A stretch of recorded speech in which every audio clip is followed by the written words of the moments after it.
All right, everyone, welcome back to the latest episode of the Monarchs Tribunal. Today with me, I have the Well Red Mage over from the Pixel, or is it the Pixels? The pixels. That's close enough. Somebody looked up. I had to name the site after that stupid movie that came out not too long ago. I think that might have just been Pixels, but we're the Pixels. But yes, today we're going to be talking about the term JRPG, which has become strangely contentious. It sure has. Surprisingly, a lot of my studies recently, a lot of research has been in categorization and genre and subgenre, and people have surprisingly emotional reactions to what's essentially taxonomy. Where they will want to fight you over what they consider to be an RPG versus not an RPG. And I think that's fairly unique to this subset of genres. Like, I've never met anybody who is like, oh, that's not a first person shooter. And also, how dare you? You know what I mean? Yeah. It seems uniquely RPG esque. Now, that said, something I think we should probably get out of the way first is it's something I found out a bit when talking with one of my other co-hosts about it, Mildra the Monk.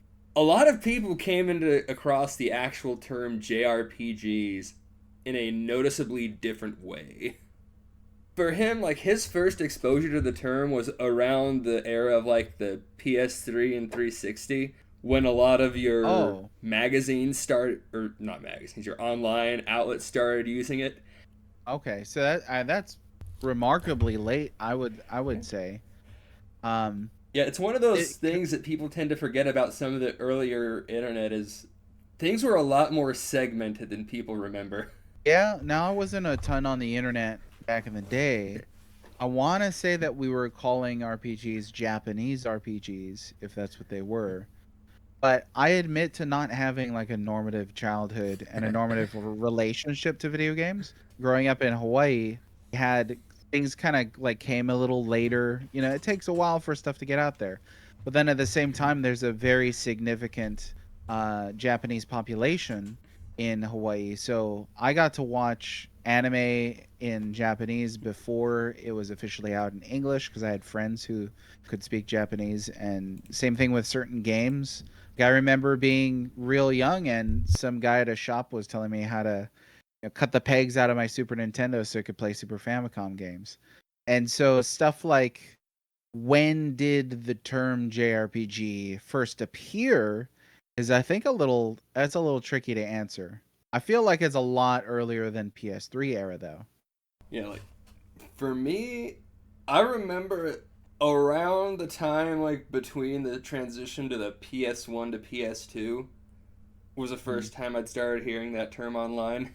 I want to say with a lot of the Super Nintendo era magazine scans that I've looked at recently that there were journalists making the distinction of specifically Japanese RPGs. You know, they'd say things like as a Japanese RPG or because it's a Japanese RPG. But I want to say it was being used. I want to say it was being used in the 90s. I can actually understand why there are people right now who have like a much more vitriolic reaction to the term if when you came into it was around the online magazines of again that PS3 and 360 era.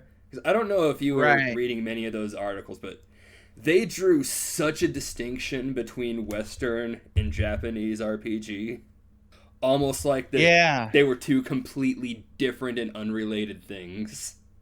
I think by the time you get to that era, there were definitely people who were using the term in a derogatory sense. And that's a big part of the discussion too, and people's feelings on the matter is how it's potentially been used, I'll say, in a discriminatory fashion. But I don't think that's the original use of the term, and I don't even think it's really either the most useful use of the term or the most widespread use of the term. I think round about those generations that you're talking about, mainstream Western games journalism would start to tease JRPGs in their writings and in their reporting, and like, it's a JRPG. Guess that means, whiny anime voices and, all these things, which isn't to be unexpected even today in the way that uh, games journalism will rage bait and, clickbait people and hate bait them and stuff like that, by saying overly sensational and dramatic things. And then too, the conversation was further uh, injected with layers of emotion. Let's say when Yoshi P recently came out to say that he felt the term was discriminatory, and I met people who were like, "Oh, we need to stop using this term." And I was like, "Can you name any other Japanese developer who has said this?" When somebody tells me that they feel discriminated against racially, I'll believe them. Like, I'm not saying I don't believe Yoshi P, or saying that he made up the statement that he doesn't really feel that way or anything like that. That's not what I mean. But I also don't think that he speaks for every Japanese developer. That was sort of cemented in my mind immediately afterwards. I think it was the following week after that, very controversial statement that the internet blew up and went viral and everything. Everybody knew about that statement. But then a much quieter statement came out of Hironobu Sakaguchi. Paradoxically, the old creator of Final Fantasy versus the new creator of Final Fantasy. But Sakaguchi discussed how he was proud of the cultural backdrop that's in JRPGs, and delighted that he gets to share those aspects of his ethnicity through the games that he creates. Which, when I read it, I was like, oh, this is almost like the antithesis of what Yoshi P said. Folks who will want to say that JRPG is a racist term or a discriminatory term, it depends on who you ask. It can be used as a discriminatory term. And again, I think that's referencing those mainstream journalists from from the PS3 era and stuff like that. There are other Japanese developers who feel a different way. Now, see, to a degree, I'm kind of on the side. I don't like how the term gets used. It's not so much as how you see a lot of people use it. They're like, when I became or familiar with the term, it was kind of just a shorthand for, look, if you like JRPGs, they tend to be more focused, not quite as open, like, your Final Fantasies and that, where your Western RPGs are far more open in what they're going to allow you to do, a la Elder Scrolls. Yeah, But those differences are fair to mention. And that's a whole yeah, subject there in itself. I assume you'll want to unpack all that. as time went on, though, for some reason it became a lot more of an identifier in a way I don't think was useful. Like, you'll see a lot of games these days where, you'll look on Steam, you'll see the categories or tags, and it'll have JRPG in it. What does that actually tell me about your game? That's the big question in it. I think that most of the time, when you're talking about like 30, 40, 50 years of video game history, like 95% of the time, you're going to be able to tell the difference. If not at a glance, an understanding of the structure of the story, its themes, and its gameplay. Right now, like when you think of a CRPG, which is actually a term that I'm more against than JRPG. CRPG as like a computer RPG makes no sense. It did once upon a time when, they were making a distinction between the PC RPG and RPGs that you would have on like a home console. But once they start porting those to console, like, what is a computer RPG on a console? A console RPG? It sort of just kind of loses its distinguishing power. But when it comes to JRPGs, though, this is where, I fall in line with Sakaguchi-san. I think that there's absolutely a cultural backdrop that influences the design philosophies and structures that are implemented into JRPGs. So I think a good way to start this conversation, because that's a big conversation, is like, Yeah. what is usually different in JRPGs compared to CRPGs or Western RPGs. Some people like to say WRPGs these days. A good way to start that off is like compare games with food. Like, if you think games are art, there's also, cuisine as art. Food can be art as well. And I like to make the aside. Some people will say, well, there's no objectivity in games because they're art. And it's like, well, if you think food is art, there's definitely objectivity in food. Like if you undercook chicken, you will die. You will get sick. Like you'll throw up. There's an objective way to prepare chicken. So you do not, make the person consuming it get sick. And I think that there's an analogy for that in games. But as far as JRPGs and food goes, can you tell the difference between Long John Silver's fish and sushi? Oh, definitely. Yeah, I imagine you can because they come from different areas of the world and they have different cultural kind of means and traditions of preparation and execution and history so that like the difference between Kentucky Fried Chicken and say like chicken chow mein. Like you can tell they come from different areas of the world. They have different ideas and that sort of thing. Now that's not to say that there aren't fusions, right? In food, there's fusions of cuisine. Again, something that was impressed upon me in Hawaii, and where a small place in which and so you have mixtures of foods that create new kinds of foods, and we can expect to see that in games as well if they're art, because art does that. It mixes together and it creates new things. Like we can tell the difference between like Renaissance art was produced in Europe and ukiyo-e that was produced in Japan, because they're two different kinds of art despite the fact that they're both art. I think the same thing with games. We can typically tell what is a JRPG, not because it was just made in Japan, but because it's Japanese in identity distinctly.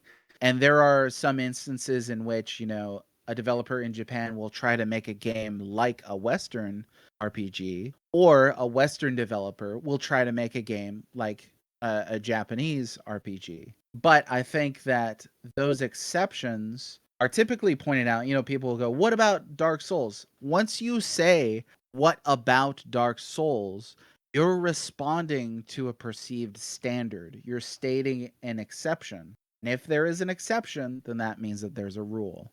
And so that's typically the logic of my argument, right? If you're naming an exception, there is a rule that thing is accepting. It seems at least to make sense in my mind. I mean, that was a lot of word vomit there. So, yeah, I don't know what you think. Well, I understand the argument. I don't know if this is a great way to do this, because a lot of what we know for JRPGs or things people associate with JRPGs in general, that wasn't Japanese in nature. You can trace the origins back to what were the two series. Why did I just blank these? Ultima and Wizardry. Oh, right. Yeah. So Japan wasn't even the origin for what a lot of people tend to associate with JRPG. Right. Now let me comment on that, okay? I don't think that Japan needs to have originated JRPGs in order for us to use the term JRPG. I don't think they need to have originated the genre RPG in order for us to use the term JRPG. And going back to the painting example, right? Like, say Europe had invented art. Japan had, kind of taken that idea and run with it in their own direction, and they created ukiyo-e, these woodcut illustrations. That would still be art. It's just, a different interpretation of art. And so what you're referencing is real history. And with that history that you're referencing, you're making a distinction, right? So you pinpointed Ultima, Wizardry, these super early CRPG things. And what you had with Final Fantasy, Dragon Quest, games like that, is they reinterpreted those, but with different sort of creation of new traditions, right? And you mentioned a few of those things earlier. Brighter colors, more linear, an emphasis on rebuilt characters rather than creating your own player avatar, that sort of thing. And those traits, though, are general traits, because essentially we're talking about a subgenre here, right? Like RPG is the genre, CRPG, WRPG, JRPG, action RPG, tactical RPG, strategy RPG. Those are all sub genres, right? Because they're interpretations of the core. And then one could ask, well, what is the core? And I don't know, like the first RPG, I guess, would probably was an Ultima. It would have been like a text adventure. See, one thing you did there though, you mentioned like of the subgenres, you said JRPG, strategy Yeah. RPG. People look Yes. at strategy RPGs like they are JRPGs. In what I in what way? Like, what do you mean? like when someone says JRPG, that you're gonna have people who hear that and they're gonna think of things like Final Fantasy Tactic, Ogre Battle, Right. March of the Black Queen. People don't view JRPG and strategy RPG as two separate things. Right. I see what you mean. Now, question is, do you want to hang a definition on what we would perceive people as viewing it? See, that's where it gets hard with the term it gets, JRPG. it gets tricky, right? Because, like, as you can see, like, we're in disagreement, but then once you multiply that by millions of people worldwide, you cannot define these terms based on majority rules. Because, one, we don't know what the majority is. Nobody can pull that, right? What has to be done, I think, for these terms is defining them historically based on how they developed. Like you said, we know that Final Fantasy and Dragon Quest developed from a lineage of Ultima and wizardry. They just were a reinterpretation of that based on Japanese thought. Knowing that, I think, is a better foundation for how we use these terms and how we define these terms, not, you know, a perceived number of people who are either using these terms in a correct way or misusing these terms or are just flat out confused about these terms. 'Cause it may just be historical illiteracy, and like I've encountered that. I've met people who have said the RPG genre doesn't exist. Like, I've met people who say everything is an RPG because you play a role. Now, are they right? Would they be right if most of the planet's population believed that? I don't think so. I would think it would just mean most of the planet's population is wrong. At the same time, though, with the JRPG, I don't think this has ever actually had a definition, which Yeah, creates an well, interesting discussion. Like, how do you it, draw the line? it has had a definition, and it's Japanese RPGs because No. it's an acronym, Yeah. right? It's not like, well, consider it this way: Japanese RPG means something as literal as first person shooter.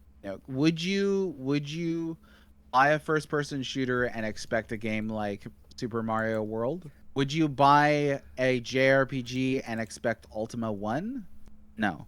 And that is sort of the general understanding of these two terms. I don't think that the term JRPG itself carries all the meaning of what a JRPG can be, but I think it literally has a meaning. See, I would say especially if you didn't know the lineage, if you got a JRPG and got Ultima 1, I don't think it'd be that far out of expectations.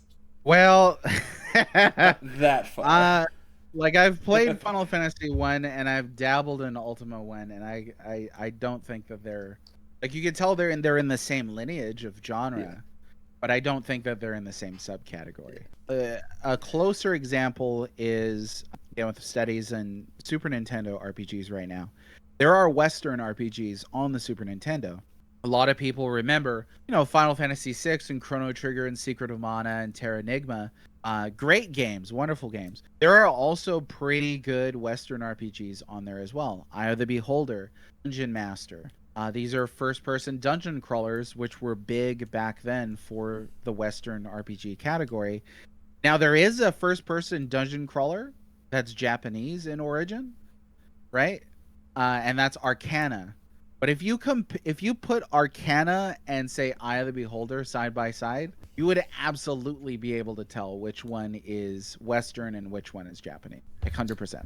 They're just completely different games, despite the fact that you first-person dungeon crawl in both of them. So yeah, I see what you're saying there.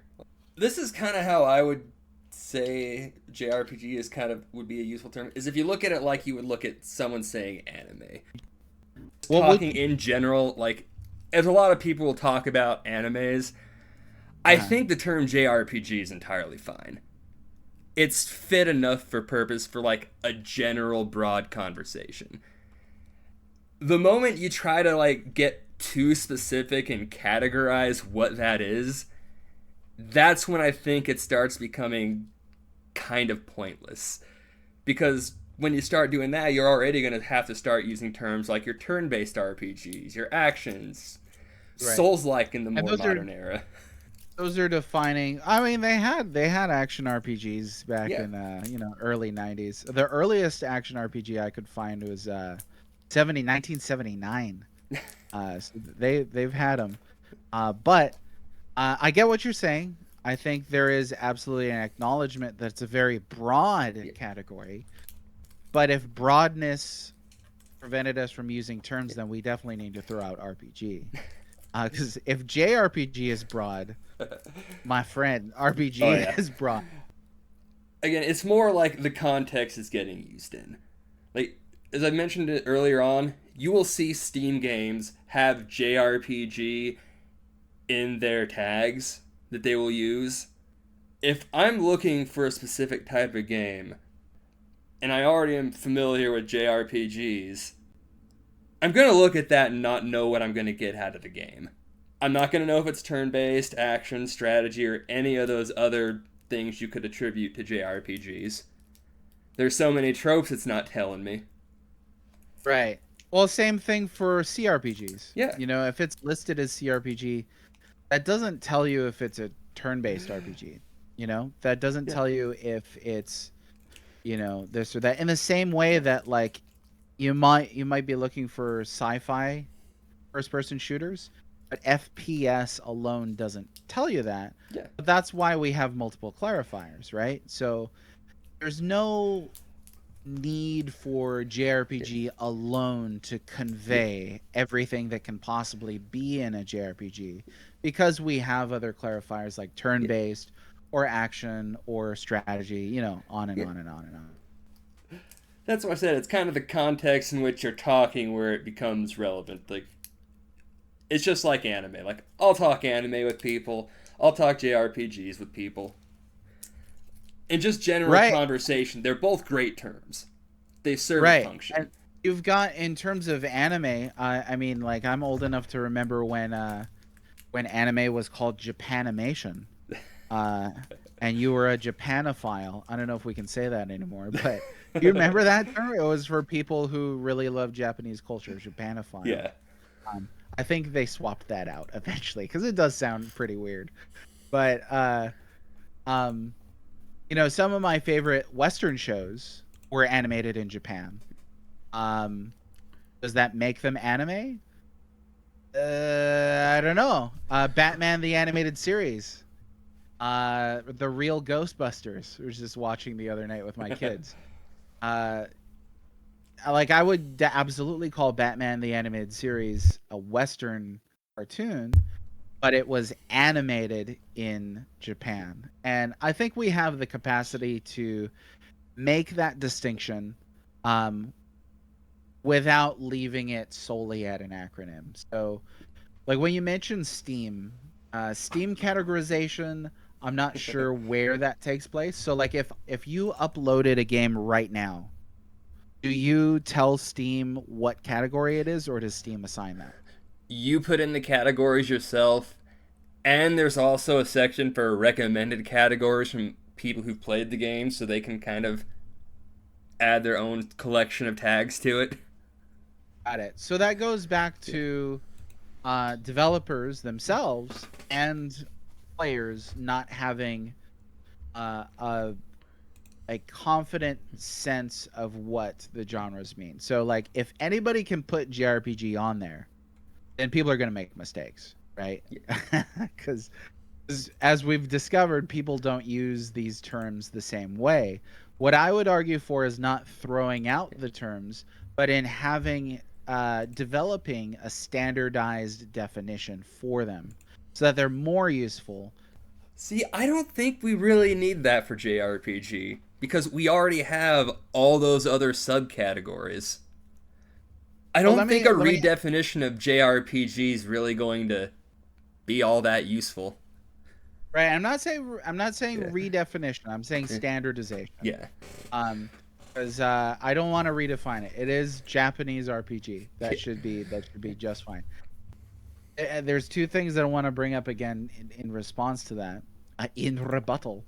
One of them is, again, falling back on Sakaguchi-san. I would not want to take away from him the cultural identity that he's putting into these games that make these games unique. I think that that's really valid, and I think like you can absolutely see that. You could see the cultural backdrop in JRPGs. The other thing is, I don't think that sort of base battle system descriptions are enough. So again, let's go back to the first-person dungeon crawlers, right? That I mentioned. We'll say Arcana, and we'll say Eye of the Beholder is the only other one I can remember right now. Let's just say, for the sake of this, those are two first-person dungeon crawlers. They're very different. Like, let's just say that they were both turn-based, and they're both dungeon crawlers. Now, how else do you account for the differences in them? To a degree, the same way you'd account for the differences between Wizardry and Eye of the Beholder. There's a vast difference between those two. Arguably there just are, as much. I mean, in terms of presentation, execution, stuff like that. That's where I think Japanese RPG is useful, because you play Eye of the Beholder, it's a CRPG. You play Arcana, it's a JRPG. Again, it's in the same way that you eat at Long John Silver's, and Yeah. it's Long John Silver's, and you eat sushi, and it's sushi. There's both fish, and you can have tempura if you want to make it even closer analogy where they're both battered, but you can tell the differences in history and culture and backdrop and tradition and on and on and on and on. That's where I think it's useful, but if people make it the only descriptor, then it's not useful. And that's where I think a lot of people are making a mistake. If you only say, like, if you only lead with, it's a JRPG. Again, that's too broad. But we have other descriptors. So that's why, to my brain, it's a non-issue. I mean, to be fair, no matter where you come at this is kind of a non-issue. We're talking about a random right? term No, on the I don't internet. mean. This is an entirely pointless discussion. Yeah, I don't mean in like a cosmic sense or like the rest of my life sense. When people say we should stop using the term JRPG, that's what I mean. I think that's not an issue. I don't find any reason that, like, I think we should stop using the term CRPG. I like WRPG just fine. If you want to refer specifically to a personal computer RPG only, CRPG. But this is why we have multiple subgenres. Yeah, this is why there's multiple ways to describe a game. I think that we don't have to take like a 1984 approach and eradicate one of the descriptors. We could just use multiple descriptors. Yeah, see, I'm fine again with just in general conversation. I do think it's a useful enough term because there's differences between where something comes from. Exactly. We all know those cultures are different and all that. But then you get weird instances where, like, I'm a Western developer. I'm making a Japanese RPG. It's like, it's not coming from Japan. What are you talking about? Yes. So there are two definitions then for JRPG, but essentially they both mean Japanese RPG. That can mean Japanese in origin, or it can mean Japanese in style. I would argue that in style is what Sakaguchi was talking about, and in style is more important and more descriptive than in origin, right? But I'm not Japanese, so I think if I was Japanese, I think the in origin would be more important. But in terms of categorization and description, in style is plenty fine. So, like, there's a specific example recently, right? Sea of Stars. Did you play Sea of Stars? I did. Yeah, what'd you think? I think it was overrated, but it's a good game. That's a discussion for another day.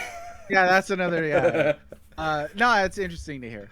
I didn't finish it myself. I thought it was beautiful, but there was a lot on my plate. It still is.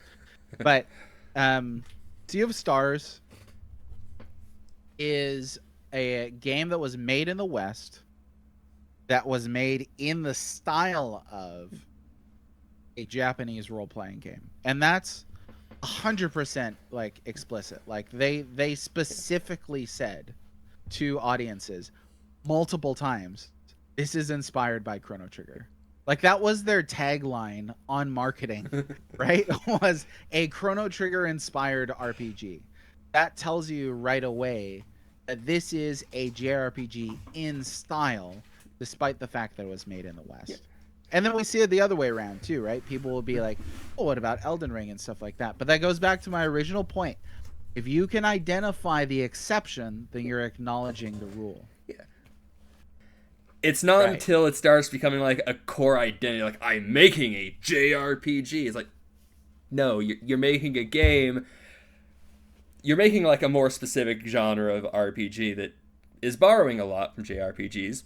You can probably lump it in with JRPGs, but if you just tell me JRPG, you could just take that out of your advertising, your descriptions, just tell me your influences and the more specific genres, and you've told me just as much as if you never included JRPG in like a core identity of your game.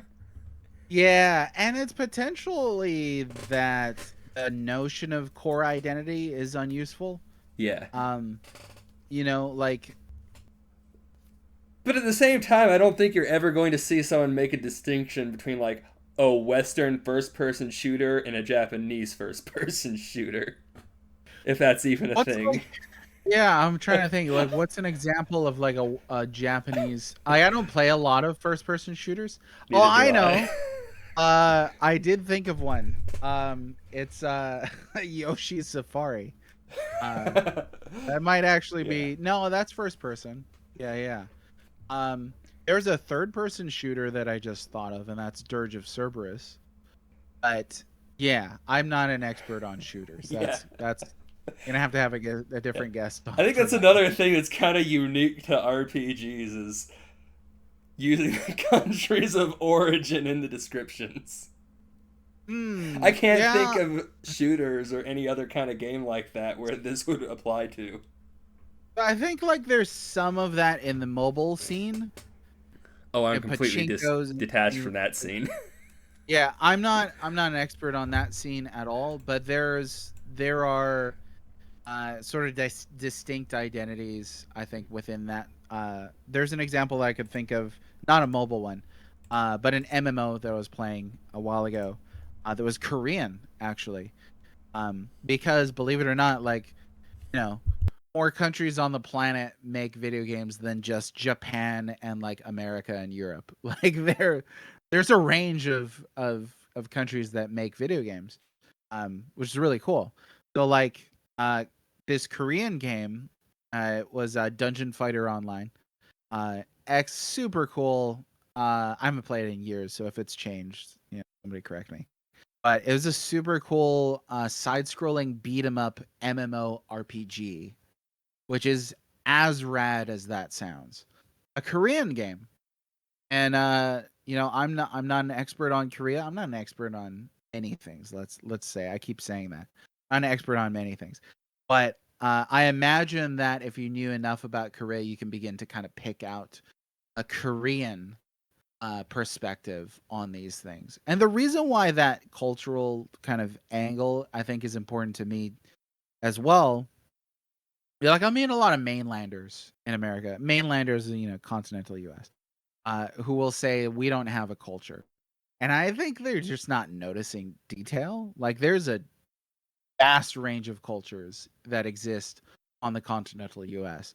But from my perspective as an outsider, having grown up in the Pacific and then moving to the mainland as an adult, I can see that, and then I can see too when somebody makes Hawaiian art, I know it's Hawaiian art because I can tell it comes from a Hawaiian perspective on life that draws from a Hawaiian tradition and a Hawaiian worldview, and of history and myth and belief and faith and all these things. I think that's really important. That is cultural identity that people belong to, and I don't think that we can really help to put that in our art. Now, sometimes you might have somebody sort of borrow another cultural identity and put that in there, but you're still talking about a cultural identity. And I think cultural identity is behind why JRPGs are still a relevant term. I can agree with that. Like, what is it? There's this guy I've seen random shorts of, Josh from the UK. He basically talked about like when he came to America to do like a cross America road trip, and just a lot of it, some of the weird bits of just absolute culture shock. Like the idea of driving 2 hours to get somewhere was so insane and foreign to this guy. But you know, you can drive across Texas the length of the UK and still be in Texas. Well, not the UK, Yeah. but pretty much Europe. Yeah, no, mind blowing. To me, again, the island I grew up on, you could drive around the whole thing in like 6 hours. And then when we moved to Texas a couple of years ago, we spent like an entire day driving just in Texas. And I was like, you know what? Texas is a little too big. If you ask me, they need to chop that thing up. But yeah, so culture is definitely going to have a huge impact, and that's where I think the term is useful. Sweet. But it's I'm happy with that, honestly. I mean, like, yeah. once we talk about gaming systems, yeah, like JRPG doesn't define, just turn-based or anything. And I'll Yeah. meet people like that, who will say, like, oh, JRPGs are only like turn-based. So like action RPGs aren't JRPGs. I was like, what you just said makes no sense. Like, it doesn't make any sense at all. Those are not overriding terms, or they're not like mutually exclusive terms. They're terms that work together. Yeah, so I think we both agree, like, using the term, like, in the broader sense, useful, perfectly fine. Yeah. But when you get too specific with it, it doesn't really matter. Like, Right. most people So, actually, I think it's easy for us who are online so much to forget. The vast majority of people care about none of this. Yeah. Like someone's gonna tune in and listen to us talk. What is a JRPG? Should we use this term? They're gonna be like, "Is the game fun?" Yeah. That's all they really care about. That's the benefit of staying in touch, I think, with casuals. Casual too has such like a dirty connotation thanks to the hardcore crowd. But I always tell people, actually, on a lot of podcasts, like you and I are not the average consumer in gaming. We're not the ones that are appealed to. We're not the ones that are being targeted by demographics and market research and anything like that. Very rarely. We're a niche group. Like most people do not get on the internet every day and talk about video games. They just don't. And like you may be talking about like thousands and thousands and thousands of people, but that's a fraction of how many people play video games. So staying in touch with the casual crowd, I think is really good. It's healthy. If you're not gonna be sort of like bigoted about it, people are like, "Oh, filthy casuals." Yeah, get over it. It's okay. That's a theme of this discussion. It's okay. It'll be all right. But you know what? I wanted to ask you something. You said earlier that like using JRPGs in a broad term, fine. Using JRPGs when you get down into like the nitty gritty specifics, it kind of falls apart. What's like a specific example of a game that you could think of in which that's the case? Like in terms of how the game plays, it's not gonna matter. It's just in terms of like describing what your game is to people who want to buy it. Like Sea of Stars, if all they told me was JRPG, that wouldn't have done anything. Okay, I see what you mean. Yeah. But where they do and cite things like Chrono Trigger, that tells me something about their game. That's something I can grab onto. Right. So, yeah, that just comes down to the fact that like JRPG isn't the only description. It's one. It has its uses, but it's not the only useful term, and that's a good thing. We've got multiple descriptions, so that you can tell what a game's like. Fortunately, these days too, there's an innumerable ways to experience a game before you decide to buy it or not. You can watch it on YouTube, you can watch it on Twitch, you can play demos, you can you can illegally download it. I'm not telling people to do that, but there are ways to experience a game before buying it. So I don't think that that's a huge issue. Some people, who are flat out eradicatory with the term JRPG, I think are just making too big of a deal about it. For being entirely honest, whether we keep the term or not, I don't think is actually going to change much of anything.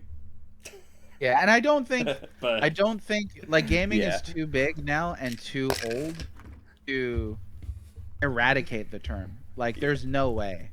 You would people are going to be, starting to play games for the first time and stopping playing games and coming in from all kinds of angles around the planet. There's no way to stop using the term JRPG. yeah, I think a person can personally stop using the term, but it's not going away.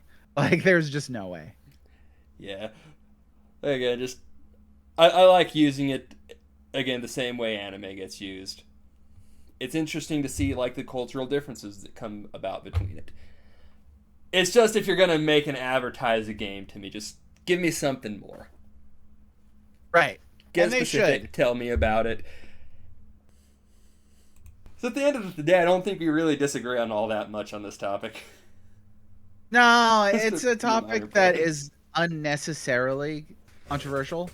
And again, I think a lot of that was fueled by a certain recent developer.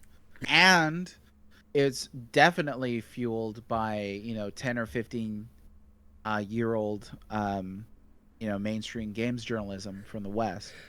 Again, There are like people who were introduced to the term purely from that, I understand the disdain for the term.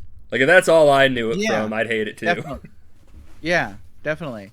And I would encourage, if that person, if that's you, I would just say like forget, like, what was it, X Play or something from like 10 or 15 years ago. I was God, like, you excellent. you realize people are still making like games journalism today. Like there are people who write about games. Like for me, I've been writing about games for 12 years. I don't use the term JRPG in a discriminatory fashion. So picking like the worst actor that you can think of in the past 2 decades uh isn't super compelling. I think, yeah, they were bad, but they don't represent everybody. Yeah, I will say. Well, again, though, that was for some people where the term came from for them, and it was Yeah, a good number of those online outlets that were doing like the it. first time they But heard it, right? yeah, and it was from a lot of different outlets. It was. It's actually crazy to think how little some of this has changed over the years. Yeah, and that's But where I yeah, would fall back on, we need historical definitions for these terms, not not ones based on, a misuse of the term in, journalism somehow, because there's too much potential for misuse and abuse in that sphere for sure, because their job is to be sensational and, sell magazines or get clicks and stuff like that, and so they're gonna say hyperbolic things. like oh god, I still remember X Play back in the day. This is the one thing I remember about X Play. I spent the entire review of some game, I don't remember what it was, saying nothing but bad things about it. 4 out of 5 Yeah, stars. Like what? yeah, it's so weird. I don't get it. I didn't watch that sort of thing back then, so like maybe that's why I don't have as much of a problem with it, because I wasn't consuming that crap anyway. So, and Like, that's the solution. Like if it bothers you, just ignore it. There are plenty of people who are using the term in good faith rather than bad. I will say, there was some stuff back on G4 TV back in the day that was worth watching. Like, this entire show you're on now kind of took its inspiration from Judgment Day, an old show back on G4 TV, which was the best review show they had. Ah, where it was like and I've never two. heard of it. It was basically two different guys would sit down and like talk about a game, and because two different people, two different views, you got a lot more information on the game than you would from just one viewpoint talking about it. I It's a see. very good show. Well, that's cool. It's good to know But that something good came out of it. yeah, I think that pretty much wraps up all our final thoughts too at this point. Just about, yeah. I appreciate the invite. All right, then I guess this would be a good place to wrap it up. You can catch me back here once a month doing an anime theme podcast with Mildra the Monk. Feel free to check out any of the Well Red Mage's stuff on the Pixels or anything else he shows up on. I think we're both showing up Yeah. on a Gamer Looks at 40's current Final Fantasy show, right? Yeah, I'll be on there discussing Final Fantasy IV specifically. Oh, we're both going to be on that episode, I think, because that's what I talked with him about a lot. Oh, nice. Cool. Yeah, he's great. I love Bill. I'll go ahead and probably throw a link to that in the description when I put this video up on, or the trimmed down version on YouTube, too. It's been a great show so far. He's what, 8, 9 episodes in? Something like that, yeah. It's real good stuff. Each an hour and a half long. Heck yeah. It's a really well done show. Alright. Well, for everyone who came by, thanks, and enjoy your guys' day.